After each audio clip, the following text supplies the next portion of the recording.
തരമാറ്റിലാണെങ്കിൽ വിവാഹം മുടക്കാൻ നന്ദു.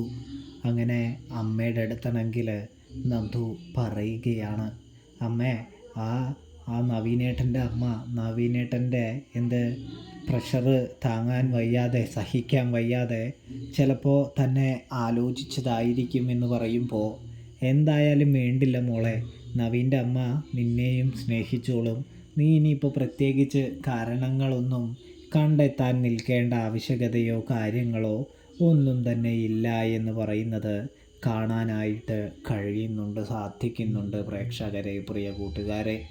ഇവിടെയാണെങ്കിൽ ഒരുപാട് ശ്രമങ്ങൾ നന്ദു നടത്തുന്നുണ്ട്. പക്ഷേ നവീൻ്റെ മനസ്സിൽ നന്ദു അല്ല, നവീന് എങ്ങനെയെങ്കിലും അനിയെയും നന്ദുവിനെ ഒന്നിപ്പിക്കണമെന്നുള്ള ചിന്ത തന്നെയാണ്.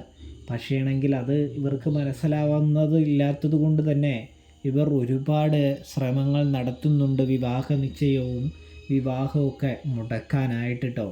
മറുവശത്താണെങ്കിൽ ജലജയാണെങ്കിൽ അഭിയെ നാഗേന്ദ്രനിൽ നിന്നും പിരിക്കാനായിട്ട് ശ്രമിക്കുകയാണ് എന്ന് കാണാനായിട്ട് സാധിക്കുന്നുണ്ട് പ്രേക്ഷകരെ. അത് എത്രമാത്രം വിജയിക്കുന്നൊക്കെ കണ്ട് തന്നെ കാണണം കേട്ടോ.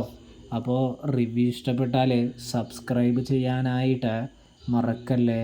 Thanks for watching.